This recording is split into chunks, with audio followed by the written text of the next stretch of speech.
네, 안녕하십니까. 푸른 산호초입니다. 11회차 공부를 시작해 보겠습니다. 이게 처음에는 푸른 산호초라고 부르는 것도 되게 어색하고 발음도 잘 안 됐는데 이게 할 때마다 좀 익숙해지네요. 푸른 산호초. 이게 제 닉네임이고요. 저는 이 파란색을 좋아해요. 파란색. 파란색을 좋아하고 이게 또 바다 색깔이잖아요. 바다.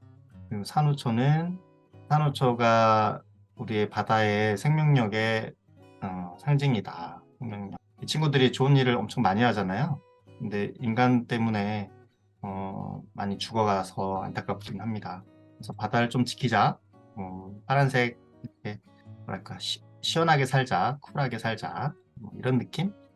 그냥 지은 거고 둘 다 좋아하는 걸 제가 이렇게 지은 겁니다. 자, 오늘은 11회차인데 과제가 아니고 과목이 이제 어떻게 실행하는가, 실행, 액션, 액티베이션, 이 실행이 이제 중요하겠죠. 지금까지는 서비스나 경험 디자인이 어떻게 히스토리가 어떻게 되고 어떻게 발전해 왔는지 이런 것들에 대해서 살펴봤고, 뭐 정의라든가 여러 가지 뭐 툴kit들 이런 것들에 대해서 살펴봤어요. 그렇다면 이런 것들을 어떻게 이제 실행을 해서 우리가 결과값을 도출할 수 있을지에 대한 그런 내용들을 이제 배우게 될 거고요.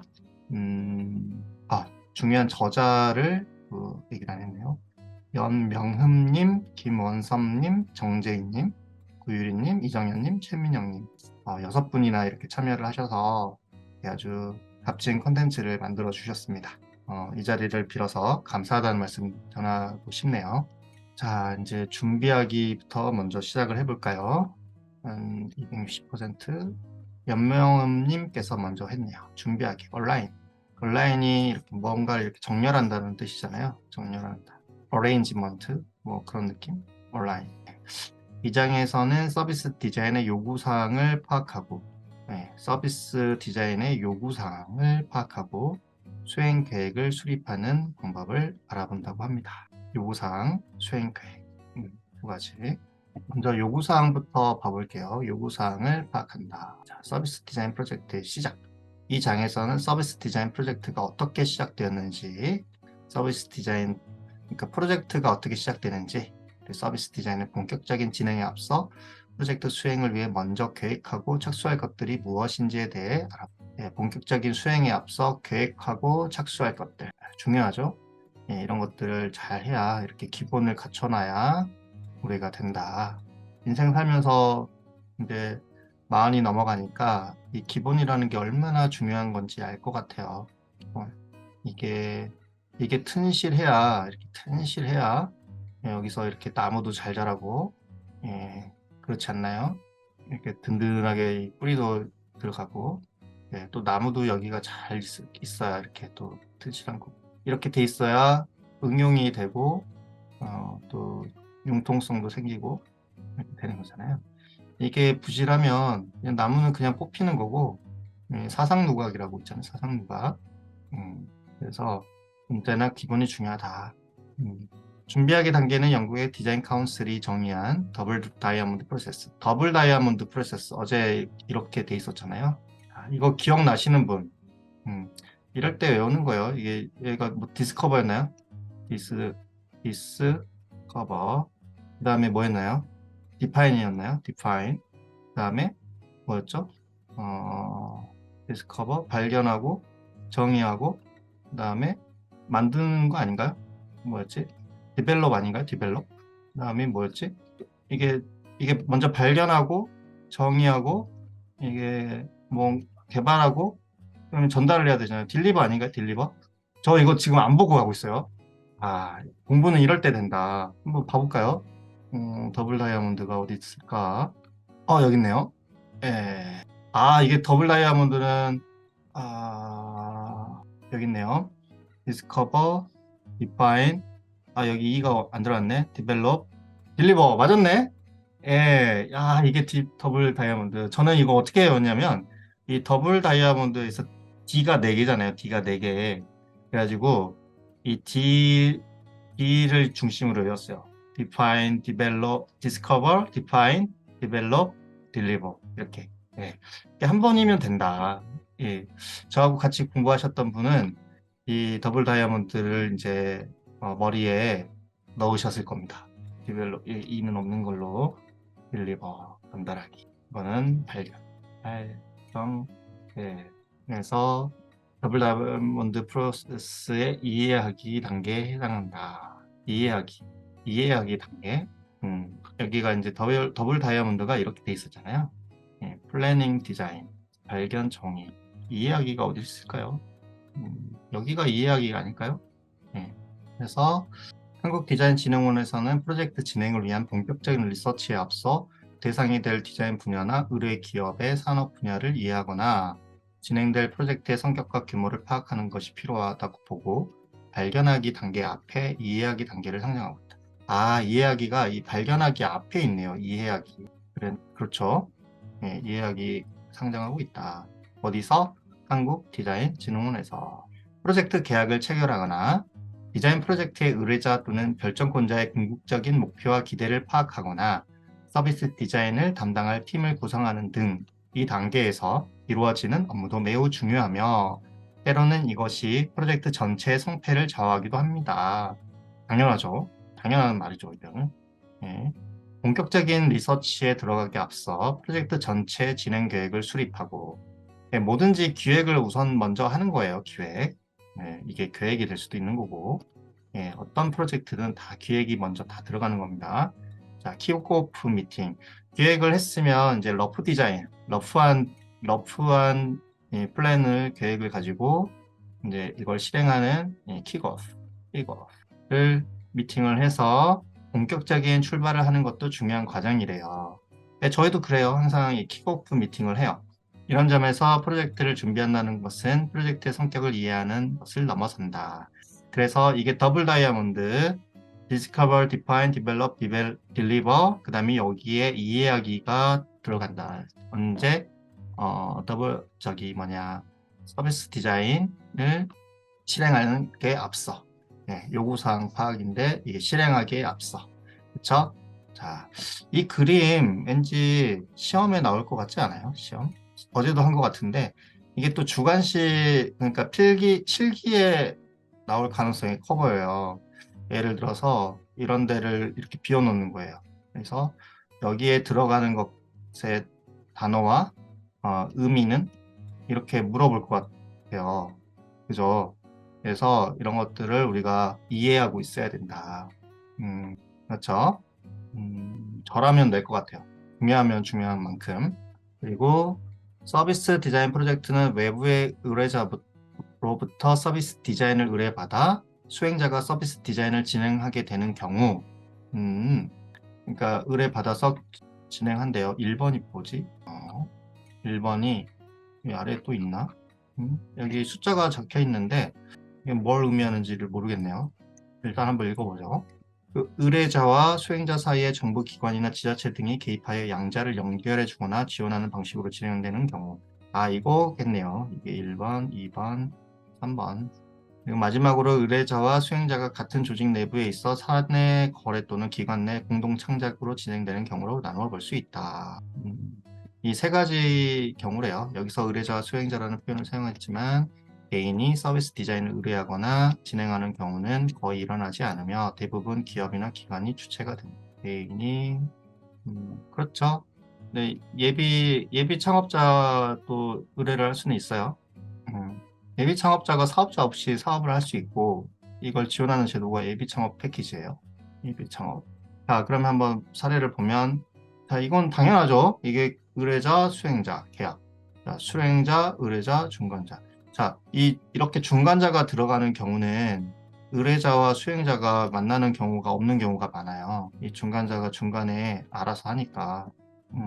근데 이렇게 또 인터랙션을 하게 되면 이분이 또 애매해지는 경우가 있기도 하죠. 근데 이렇게 하는 경우도 있고, 수행자, 의뢰자, 회사 내에서 별도의 팀이 구성이 돼서 팀 단위로 움직일 때 이렇게 많이들 합니다. 첫 번째 유형은 의뢰자가 수행자에게 디자인 서비스 용역을 맡기는 유형. 가장 흔하죠. 가장 흔하다 이게. 그다음에 서비스 디자인 프로젝트가 진행되는 가장 보편적인 역시 가장 보편적인 경우래요. 이때 의뢰자와 수행자는 민간 기업인 경우가 대부분이지만 의뢰자가 정부기관이나 지자체처럼 공공기관인 경우도 있어요. 당연하죠. 예, 민간기관이면 B2C, 공공기관이면 B2G. 이게 거버먼트, 클라이언트, 커스터머. 네. 그다음에 기업 대 기업이면 비즈니스 투 비즈니스에서 B2B라고 하잖아요. 그래서 이 세 가지 영역이 다 되는 거죠, 여기가. 그리고 양자는 계약 관계를 형성하고 보통 의뢰하는 갑과 수행하는 의뢰 관계에서 프로젝트가 진행됩니다. 네, 이때 디자인 계약 같은 경우는 디자인 표준 용역 계약서라는 게 있어요. 표준 용역 계약서. 이걸 되게 작성해서 시작을 하죠.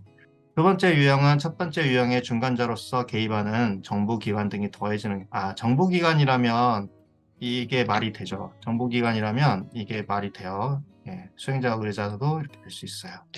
서비스 디자인을 의뢰하고자 하지만 정보가 부족하거나 자금 여력이 충분하지 않은 기업을 위해 정부 부처나 기관이 수행사를 연결해 주거나 프로젝트비를 정부 지원금 형식으로 지원하는 경우가 여기에 해당됩니다. 예, 이런 걸 정부 지원 사업이라고 하죠. 정부 지원 사업. 그거 얘기했구나. 이러면 정부가 대신 수행자한테 비용을 지불을 해줘요.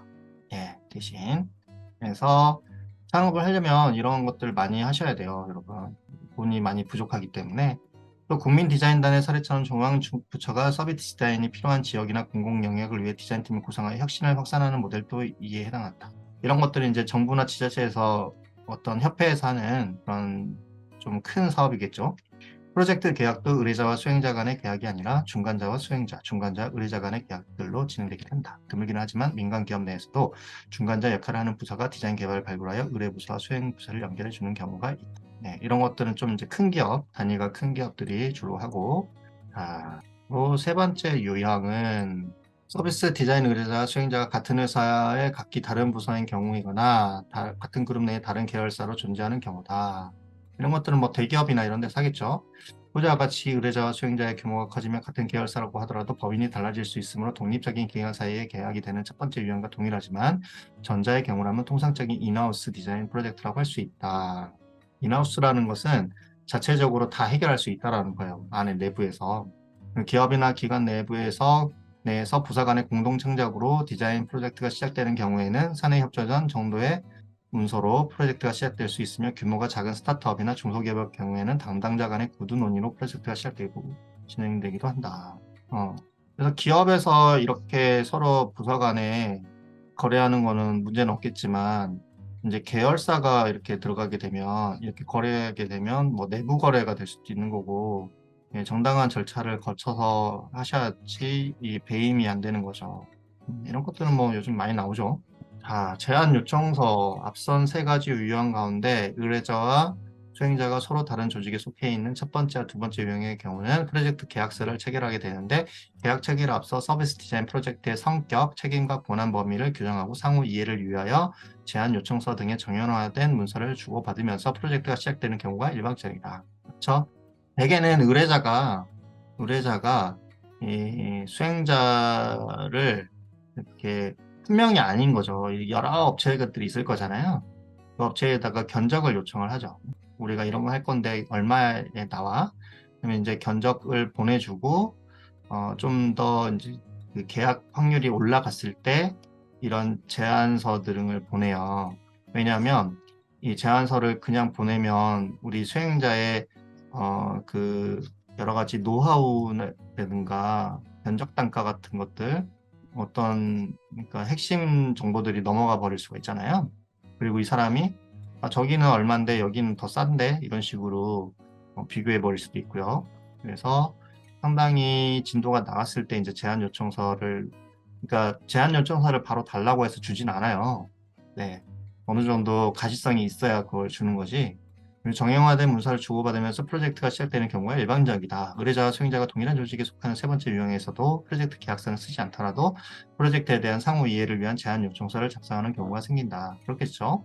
그러나 양자가 문서를 통해 소통할 필요성이 낮거나 상호 간에 충분한 공동 창작 경험이 있어 프로젝트 이해도가 높은 경우에는 제안 요청서 등의 문서 작성을 생략하거나 협조전 등의 간단한 서류로 대체하기도 한다. 이게 아주 뭐 간단한 거지만 그냥 기본을 읊어주는 것 같아요. 기본. 네, 기본에 대해서 당연히 이렇게 해야 되겠죠. 생략하는 경우가 되게 많겠죠. 귀찮으니까. 근데 나중에 생략하면 무슨 문제가 생기냐면 책임 소재가 이제 떠올라요. 책임 소재.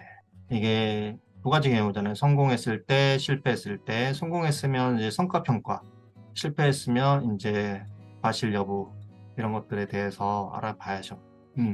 국가 직무 능력 표준 디자인에 따르면 제안 요청서를 RFP라고 불러요. RFP 정말 많이 쓰는 용어거든요. Request for Proposal. 여기서 제안 요청서. 되게 이제 이런 거 입찰 때 이런 것들을 많이 씁니다. 이 용어를. 그래서 발주자가 특정 과제 수행에 필요한 요구사항을 체계적으로 정리하여 제시함으로써 제안자가 제안서를 작성하는데 도움을 주기 위한 문서이다. 제안 요청서에는 해당 과제의 제목, 목적 및 목표, 내용, 기대 성과, 수행 기간, 예산, 참가 자격, 제출 서류 목록, 제안 요구사항, 평가 기준 등의 내용이 포함된다. 이런 것들이 어느 정도 다 정형화돼 있어요. 정형화돼 있어요. 표준 양식들이 존재하고요. 여기서 의뢰자가 아닌 발주자, 수행자가 아닌 제안자라는 표현을 쓰고 있는데 이는 수행자의 제안에 대해 의뢰자가 용역 발주를 하는 과정으로 프로젝트가 체결되기 때문이다. 그러니까 제안자라는 거고 이 제안자는 제 경험상 100을 오픈하진 않아요. 아직 계약도 안 했는데 왜 100을 오픈해요? 그래서 어느 정도 간만 봐라. 그리고 레퍼런스 같은 것들을 많이 보내주죠. 레퍼런스. 우리가 과거에 이런 것들을 했었다. 이렇게. 그리고 또 예산에 따라서 많이 결과물이 다를 수밖에 없잖아요. 그래서 그때그때 대응하고 역시 팀도 마찬가지입니다.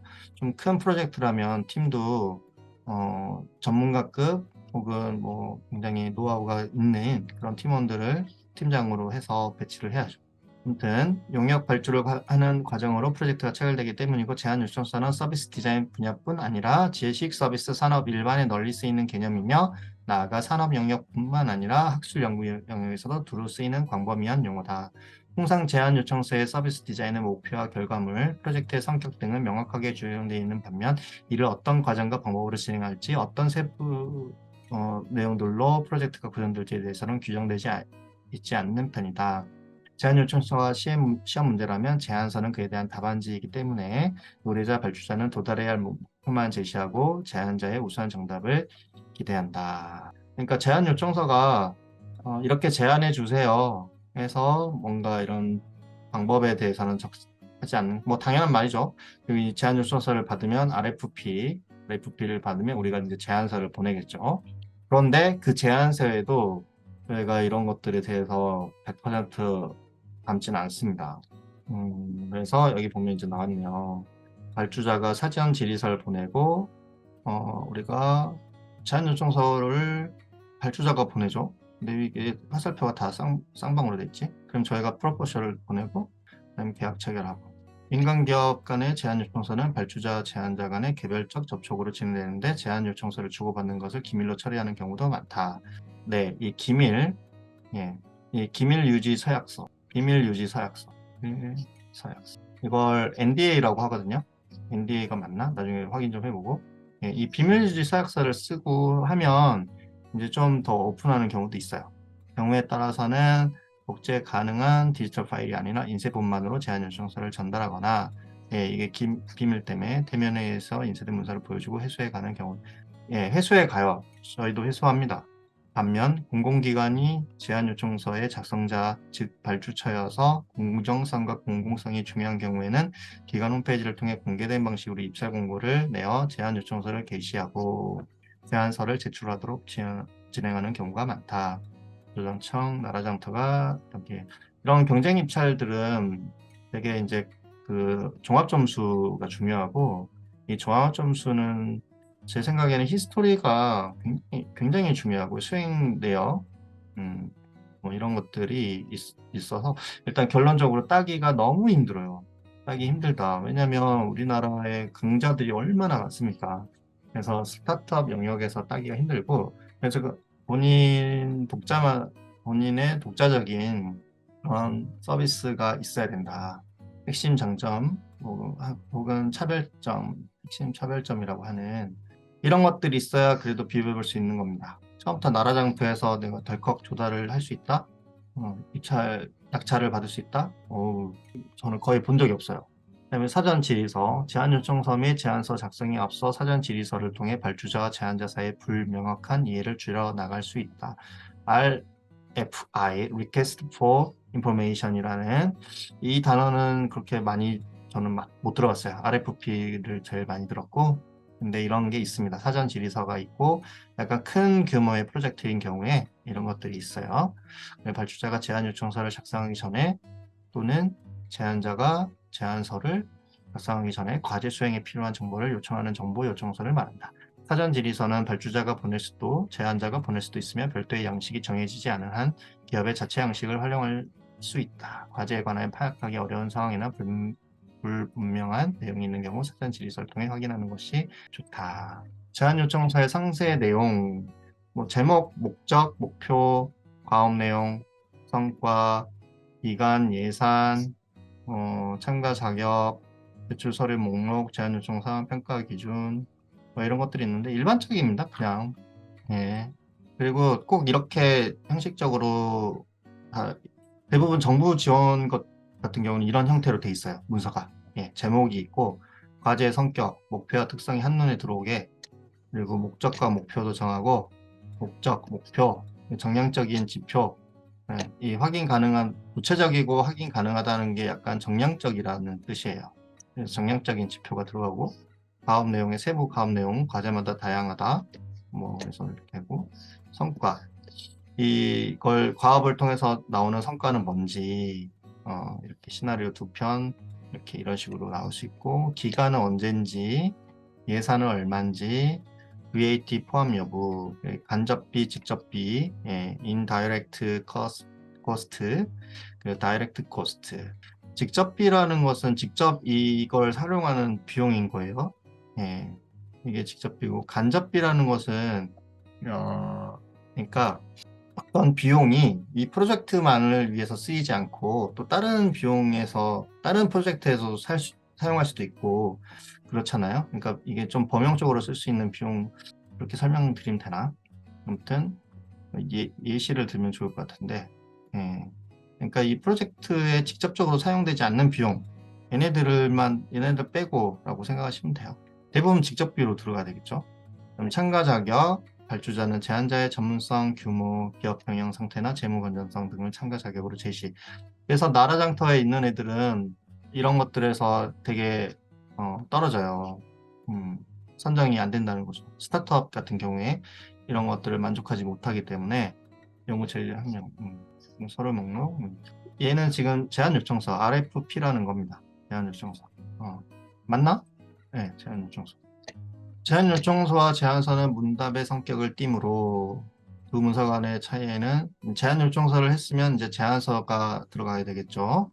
일치하는 내용이 많다. 제목이나 과제의 목적처럼 발주자가 작성한 그대로 제안자가 변경하지 않고 수행하는 내용이 있는가 하면 예상과 같이 제안자가 임의로 작성해야 하는 내용이 있다. 제안자가 임의로 작성하는 내용에는 제안자의 능력, 장점이 드러나며 발주자는 이를 비교하여 우위를 가늠해 볼 수 있다. 그러니까 이게 좀 중요한 말인데, 제안자가, 그러니까 발주자라고 하죠. 발주자가 이렇게 제안을 요청을 했어요. 그런데 이 제안자가 들어보니 말도 안 되는 소리거든. 그러면 이렇게 하시면 어떨까요? 제안을 A라는 제안을 했는데 내가 B라는 제안을 하면 어떨까요? 그랬을 때 발주자가 오히려 더 신뢰하는 경우가 있을 수 있어요. 그래서 이제 기술성도 보고 전문성도 확인하고 일부러 또 던져보는 것도 있고요. 가령 예산이 1,000만 원짜리인데 100만 원을 준다든가, 아니면 1,000만 원인데 한 3천만 원을 준다든가, 그랬을 때 우리가 이건 1,000만 원짜리라서 1,000만 원이면 돼요. 이렇게 하시면 이 제안자가 엄청 신뢰성이 있겠죠.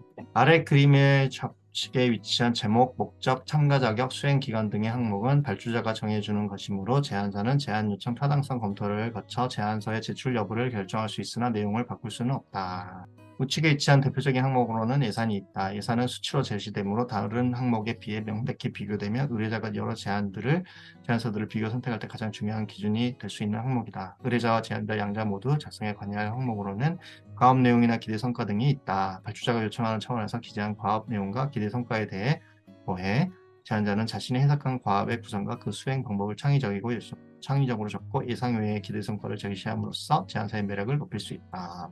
발주자가 주로 작성하는 거고 제안자가 주로 작성하는 거. 가업 내용, 기대 성과. 이걸 적어서 매력을 높인다는 소리입니다. 선정이 돼야 되는 거잖아요. 자, 디자인 브리프. 제안 요청서 및 제안서와 유사한 성격의 문서로 디자인 브리프가 있다. 디자인 브리프가 있다. 디자인 브리프는 디자인 팀이 의뢰자와 협의하여 만드는 문서로서 프로젝트에 대한 상호 이해를 명확히 하고 그 진행을 효율적으로 관리하기 위해 만드는 서류이자 프로젝트 종료 후에는 디자인 결과물을 평가하기 위한 기준으로 활용되기도 한다. 디자인 브리프에는 프로젝트명, 목표 시장, 의뢰사 및 산업의 특성, 디자인 과제의 성격과 목표, 결과물의 범위, 일정 예산, 디자인팀의 경력과 팀 구성 등이 기재되는데 정형화된 양식이 있는 것은 아니며 작성자와 시기에 따라 그 내용도 다양하다. 다른 프로젝트가 확장되기 전에 디자인팀이 작성한다면 디자인팀의 업무 능력과 기대 효과가 강조될 수 있으며 의뢰사가 먼저 작성한다면 과제의 원활한 진행을 위해 해당 산업의 특징을 친절히 서술하는 디자인 브리프가 작성될 수도 있다. 이런 디자인 브리프를 하는 경우도 있고 안 하는 경우도 있고 예산에 따라서 달라요. 예산이 뭐 작은데 이런 것까지 팔로우 하진 않습니다. 디자인 브리프는 제안 요청서 및 제안서와 유사하지만 산업 전반에 쓰이는 용어가 아니라 디자인 업계에서 쓰이는 표현이자 서류 유형이다. 광고 업계에서는 크리에이티브 브리프라고 작성하는데 디자인 브리프와 유사한 성격과 기능의 문서이다. 앞서 디자인 브리프를 제안 요청서 또는 제안서와 유사한 성격의 문서이며 디자인 프로젝트가 시작하기 직전에 작성하는 문서라고 하였는데 이와는 다르게 본격적인 디자인 프로세스의 착수 이전이 아니라 문제 발견과 문제 해결의 중간, 즉 정의하기와 개발하기 접점에서 만들어진 문서로 보는 견해도 있다. 저는 여기가 좀 더 가깝다고 생각하거든요. 예. 왜냐하면 이게 대학도 안 했는데 이걸 할 수 있을 거한테 하라고 하면 저는 안 할 것 같거든요. 딴 데 가보세요. 접점에서 만들어지는 문서로 보는 경우도 있다. 리서치 과정을 통해 무엇을 디자인할 것인가를 명확히 한 후에 디자인 솔루션을 발산적으로 만들어 가기 이전에 디자인의 방향과 목표를 명확히 하기 위해 작성하는 문서로 보는 것이다. 이건 중요해요. 이 방향과 목표를 명확하게 하지 않으면 얘가 배가 산으로 갑니다. 예, 산으로 가서 나중에 이게 완결이 안 돼요. 완결이. 그리고 그 누구도 만족하지 않는다. 발주자는 물론 제안자도 만족이 안 돼요. 예. 이런 성격, 그래서 방향과 목표를 명확히 정리해야 됩니다. 그리고 발주자는 항상 뭔가 더 하고 싶어 해요. 더 하고 싶다. 여기에 우리 같이 그 제안자가 이걸 해버리면 그냥 같이 산으로 가는 겁니다. 이런 심리를 잘 이해하고 있어야 돼요. 이런 성격의 디자인 브리프는 디자인팀 내부에서 만들어지고 통용되는 경우. 제안 요청 타당성 검토. 이것도 이제 약간 국제과제라든가 뭐 상당히 규모가 큰 경우에는 타당성 검토를 하게 되는데 되게 부동산 투자 개발 이런 것도 다 타당성 검토를 하잖아요. 제안자 또는 디자인 용역 수행자는 발주자의 제안 요청서를 검토해 자사가 이 제안에 응하는 것이 가능할지 타당할지를 검토하는 참가 여부를 결정. 민간 기업은 대규모 사업을 수주할 경우 계약 수주 여부를 결정하는 과정이자 계약을 했는데 남는 게 없어. 그러면 말짱황이잖아요. 그래서 운임주체인 수주가치평가위원회 VRB Value Review Board 또는 PRB 프로젝트 리뷰 보드를 구성하여 사업 타당성 검토 FS Feasibility Study를 수행하는데 사업 타당성 검토를 수행하는데 제안 요청 타당성 검토는 이와 비슷한 성격의 검토 과정이다. 이런 것들 많이 쓰는 용어라서 알아두면 좋을 것 같네요. 예, VBR 뭐 이런 분야에서 많이 쓰겠죠. FS 알아놓으면 우리가 어떻게 된다? 유식해진다. 유식.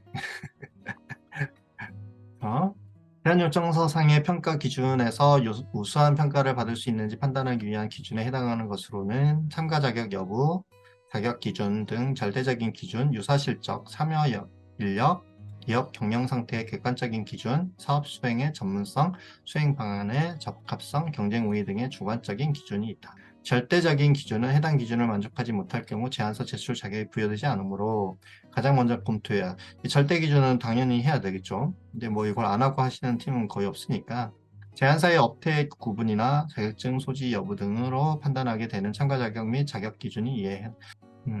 경우에 따라서는 과제 진행 책임자가 박사학위 자일 기bat을 요구하기도 한다. 뭐 리서치라든가 R&D 같은 경우에 이런 걸 해야 될 수도 있겠죠. 민간 기업은 애초에 제한된 범위를 대상으로 제안 요청서를 내는 경우가 일반적이므로 참가 자격에 제한을 두지 않지만 공공기관의 경우에는 모든 제안자에게 공개되므로 참가 자격 기준을 상세하게 게시한다. 그리고 객관적인 기준은 수치로 비교가 가능하므로 객관적인 건 수치로 비교가 가능하죠. 발주자가 여러 제안서를 비교하여 평가하기 용이한 기준이 된다. 즉, 각 객관적 기준의 여러 항목 점수들을 지수화하여 합산 항목을 정량적 평가 항목이라 부르고 여기서 대부분 많이 떨어져요. 유사 실적은 해당 과제를 잘 수행할 수 있는지 제안자의 업무 능력이 충분한지를 파악하기 좋은 지표다. 이런 것들은 약간 정성적이겠죠. 과제 건수나 과제 수행비의 합산 총액으로 제출하며 이를 통해 발주자는 제안자의 과제 수행 능력을 가늠해 볼 수 있다는 거죠. 정상평가도 되게 중요합니다. 참여 인력은 과제에 어느 정도 수준의 인력이 몇 명 투여되는지를 보여준다. NCS 직무 기준으로는 총괄 디렉터, 수석 디자이너, 책임 연구원, 선임 연구원, 주임 연구원, 전문 인력 등 기준으로 책임 연구원, 보조원으로 경력을 나눈다. 이게 직무 기준이라고 이렇게 나누고, 이 직책이 의미하는 것은 뭐냐면 보수예요, 보수. 이분들의 일 보수, 1 곱하기 얼마 해가지고 며칠이 이렇게 소요되는지, 며칠, 하루에 얼마씩 며칠이 소요되는지, 몇 명이 투여됐는지, 거기에 이제 그 마진 같은 걸 붙여가지고 하는 겁니다. 그래서 견적을 내는 거죠. 전공 분야, 해당 분야에서 경력 기간이나 주요 실적이 더 중요하다. 기업 경영 상태는 기업 신용평가 등급이나 재무제표로 확인한다. 그렇죠. 여기서도 또 우리 스타트업들은 많이 좌절합니다. 제한기업 입장에서 발주기업의 경영 상태는 매우 중요하지만 그 반대는 상대적으로 덜 중요하므로 이것이 결정적인 기준이 되는 경우는 적다. 이상의 기준은 객관적, 정량적 기준이지만 절대적인 기준으로 바뀌기도 한다. 가령 유사 실적이 없으면 참가를 제한하거나 기업 경영 상태 등급이 일정 수준 이상인 경우에만 참가하게 할 수 있다. 종합적 기준은 수치하기 어렵지만 과제를 얼마나 잘 수행할지 수치할 수 없다는 게 정상적이라는 거 제가 얘기했죠. 수행의 본질적 가치와 관련된 기준이므로 가장 중요한 기준이라고 할 수 있다. 네, 역시 중요하다고 합니다. 사업 수행 전문성, 수행 방안 적합성 등이 이에 해당되는데 그 구체적인 내용은 제안서 작성과 이어지므로 제안 요청 타당성 검토 단계에서는 발주자가 매력적으로 느낄 만한 전문성이나 적합성을 제시할 수 있는가를 자체 점검하면 된다. 이상의 검토를 거쳐 제안사는 이 제안에서 타 제안사 대비 대위력을 갖고 있는지 자사가 과제를 수행하는 것이 가능한지 유익한지 등을 종합적으로 판단하여 결정한다. 제안자 입장에서 볼 때 제안 요청 타당성 검토는 제안서를 작성하는 것과 명확히 구분하지 않는다. 요구사항 문서의 실패 126페이지 이게 어디까지 이렇게 가느니 수행 계획, 견적서 산출, 기회 도출, 기본형 프로젝트, 결과물의 구성 굉장히 체계적으로 잘 정리를 해놓으셨군요. 보니까 잘 목적, 2차 연구 이게 왜 갑자기 마케팅 믹스가 나오지? 디스커버로 바로 넘어가 버렸구나. 여기서 마우스 휠을 움직였더니 엄청 많이 넘어가 버렸네요. 135페이지. 표준 계약서가 이렇게 생겼어요. 이거 한국디자인진흥원 들어가면 다운로드 받으실 수 있어요. 계약서 체결 이렇게 할 건데 지금 또 제가 이렇게 살펴본 거는 이유가 있겠죠. 이건 12화로 넘기자. 너무 저는 이제 구체적인 실행이라고 생각했는데 너무 또 기본으로 돌아와가지고 약간 뭐라고 해야지 맥이 좀 빠졌습니다. 오늘은 여기까지. 이렇게 또 과감해야 될 때가 있어요. 과감하게 패스. 네, 이거는 지우고 12화에서 한번 보겠습니다. 이거 보고 금방 끝날 것 같네요, 이것도. 네, 오늘은 여기서 마치고요. 또 다음에 뵙겠습니다. 고생 많으셨습니다.